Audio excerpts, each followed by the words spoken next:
안녕하세요. 이일세입니다.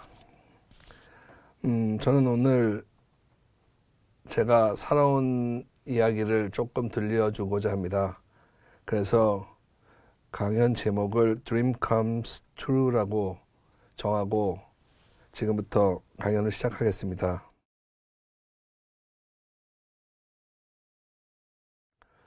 저는 어린 시절을 참 유복하게 자란 편이에요. 저희 아버지께서는 황해도에서 혈혈단신 월남하신 분으로서 6.25 전쟁부터 군대에 들어가서 육군 소위로 삼성 장군, 그러니까 중장, 수도군단장으로 군 생활을 마감하실 때까지 평생 군대 생활을 하신 분 중에 하나입니다. 저희 어머니께서는 1950년대 후반부터 60년대 초반까지 KBS의 아나운서로서 나름 그 당시에서는 꽤 인기 있는 아나운서였었는데 저희 아버지와 결혼을 하게 되셨죠. 그 당시 결혼을 하실 때 저희 아버지와 어머니의 결혼 주례는 박정희 대통령이었습니다. 박정희 대통령께서 살아생전에 유일하게 한 커플을 결혼 주례를 쓰셨는데 그 결혼 주례가 저희 부모님의 결혼식이었습니다. 그래서 저희 어머니는 결혼하신 후에도 프리랜서로 계속 아나운서 생활을 제가 초등학교 들어가기 전까지는 꾸준히 하셨고요. 그래서 참 어린 시절을 저는 뭐 큰 어려움 없이 잘 지냈다고 생각을 합니다. 제가 1980년도에 대학을 입학하게 되는데 당시는 요즘과 입학 제도가 달라서 예비고사라는 요즘의 수능 같은 게 있었고 그 점수의 반과 그 점수를 가지고 원하는 대학교에 가서 국어, 수학, 영어만 공부를 하는 시험을 보는 본고사가 있었어요. 그래서 시험을 봤는데 아깝게도 당시에 제가 원하던 학교를 가지 못하고 당시에는 2차에서 그래도 좋은 대학이라는 것이 성균관대학교, 한양대학교, 한국외국어대학교 같은 학교였습니다. 그래서 한국외국어대학교를 들어갔는데 원하는 학교, 원하는 과가 아니었기 때문에 참 열심히 공부를 안 했습니다. 그리고 고등학교 다닐 때까지는 제가 정말 친구들이랑 분식집에도 한번 못 가볼 정도로 학교와 그 당시에 과외와 학원만을 돌아다니다 보니까 고등학교에 대한 추억이 거의 없고 놀아본 기억이 거의 없었습니다.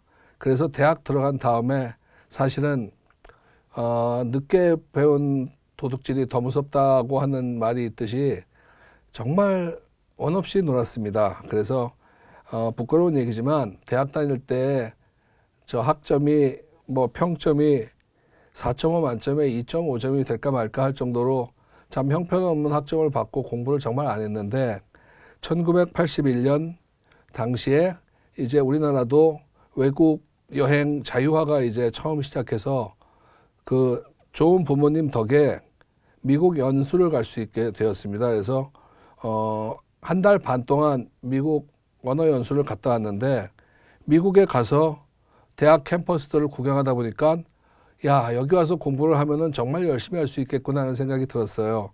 그래서 집에 와서 돌아온 다음에 부모님한테 저 미국 가서 유학하겠습니다 하니까 그때 아버님이 당시에 이제 중장으로 이제 군 생활을 하고 계실 때 그래도 군인의 아들이니까 국방의 의무를 마치면 네가 원하는 어디든지 보내주겠다 해서 서둘러 휴학을 하고 이제 신체 검사를 받았는데 군대를 빨리 이제 갈 수 있게는 됐었어요.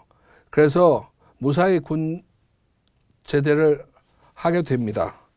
그래서 1983년 12월에 제대를 하고 84년 1월에 그래도 어릴 때부터 좋아하던 스포츠 중에 하나가 스키였었는데 부모님과 같이 또 바로 밑에 제가 4남매 중에 장남인데 밑에 두 동생들은 너무 어렸고 바로 밑에 여동생이 대학생인 여동생이 있어서 아버지 어머니와 바로 밑에 여동생과 저와 넷이서만 이제 여행을 가자 해서 사실 그때도 제가 계획을 다 짜서 용평 스키장을 갔다가 그 다음에 설악산으로 들어가서 부산까지 가는 꽤 긴 여행 코스를 제가 만들어서 가자고 해서 이제 용평 스키장까지 갔는데요. 1984년 1월 29일 그 당시만 해도 요즘처럼 스키장 형편들이 좋지 않을 때이기 때문에 그 정도 시기만 돼도 거의 스키 시즌이 끝날 마무리 때였습니다.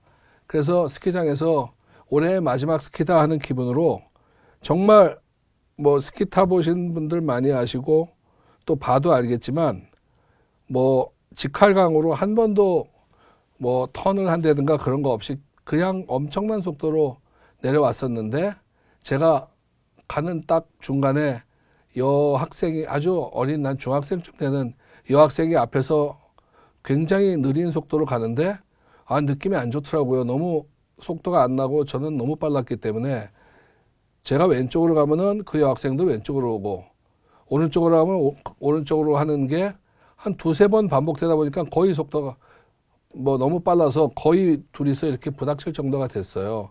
그래서 안 부닥치려고 이제 확 턴을 한다면서 힘을 줬는데 그 순간에 스키날 두 개가 겹쳤습니다. 그리고는 저는 그 목격자들의 얘기로는 한 10m쯤 공중으로 떴다가 턱으로 떨어졌대요. 그러니까 순식간에 일어난 일이기 때문에 제가 운동을 굉장히 좋아하고 했는데 어떻게 그렇게 됐는지는 지금으로는 알 수가 없는 일이지만 턱으로 떨어지니까 그 순간에 이제 목뼈가 부러진 거였었어요. 그리고 저는 꼼짝도 못하고 그 순간 마비가 와서 엎드려져 있는 상태에서 눈에다가 얼굴을 쳐박고 있으니까 숨쉬기가 어려워서 지나가는 사람들 불렀습니다. 정말 극한 상황이 아니면은 살려주세요 하는 말이 나올까 했는데 정말 내가 어려운 상황, 정말 숨도 못 쉬고 힘든 상황이 오니까 그저 염치 없이 살려주세요, 도와주세요 하고 목소리가 나오더라고요. 많은 스키어들이 저 가까이 와서 어떻게 도와주셨으면 좋겠느냐 하고 묻길래 저는 일단 좀 똑바로 눕혀주세요. 그 당시만 해도 약간 무지해서 경추골절이 뭔지 척수가 뭔지 그런 거에 대해서 아무 상식이 없었습니다. 똑바로 누우니까 똑바로 돌려 눕는 동안에 목은 찢어지는 듯이 아팠습니다. 그래도 숨을 쉴 수 있으니까 똑바로 누워서 이제 하늘을 보고 있는데 이미 제 몸은 마비가 돼서 손가락 하나 움직이지 못하는 상태가 되었어요. 아래 의무실에 갔더니 의사가 몇 가지 검사를 하는데 대부분의 척수 장애를 입은 분들은 알 수 있지만 처음에 이제 척수 장애를 입고 병원에 가면은 바늘로 찔러보고 꼬집고 만지고 하는 거를 이제 계속합니다. 발끝부터 느낌이 있느냐 아프냐 하는 거를 하다니 도저히 여기서는 할 수 없는 상태니까 큰 병원으로 가라고 했습니다. 그래서 앰뷸런스에 실려서 서울대학교 병원 응급실에 갑니다. 그래서 서울대학교 응급실에 갔더니 응급실에 의사들이 몇 와가지고 어떻게 다쳤냐 묻고 하더니 하는 말이 조금 있으면 호흡 장애가 올 테니까 호흡을 못하면 금방 사망한다. 그러니까 목에다가 구멍을 뚫어주겠다 해서 목으로 이제 호흡을 하는 그런 응급 조치를 취해주겠다 하고 아마도 그때 제 생각에는 더 이상 거의 가능성이 없기 때문에 그분들이 하는 얘기가 저는 누워서 다 듣고 있었는데 99% 살아날 가능성은 없고 지금 병원에 병실도 없으니까 집에 가서 기다리라고 하더라고요. 저는 누워 있으면서도 제가 죽을 거라는 생각은 거의 들지가 않았었어요. 그래서 이렇게 죽는 건가? 별거 아니네 하는 생각을 정말 했습니다. 그래서 쫓겨나다시피 병원을 나와서 제가 갔던 병원은 아버지가 오랜 군대 생활을 해서 알고 계셨던 국군수도통합병원이라는 데를 갑니다. 그건 서울에 지금은 이전을 했지만 저 강서구의 등촌동에 있었어요. 그 상식적으로 알고 있어야 될 거는 군병원들은 일반 민간인들도 응급 상황일 때는 가면은 응급 조치를 취해 준다는 사실입니다.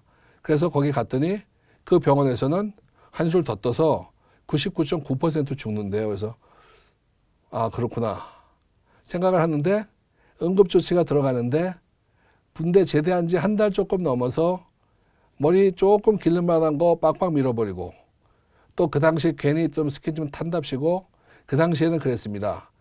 겉에 뭐 요즘처럼 뭐 두꺼운 뭐 파카 같은 걸 입는 것도 아니고 그냥 스키 스웨터 하나 입고 고글도 안 쓰고 선글라스 하나 끼고 폼 잡고 막 타고 그랬었는데 스키 스웨터를 이제 가위로 잘라내는데 그게 참 비싸게 샀는데 참 아깝더라고요. 그래서 곧 죽는다는데 머리 잘라내는 거 면도하니까 아깝고 또 스웨터 잘라내니까 그게 너무 아까운 거예요. 그 생각만 하고 있었습니다.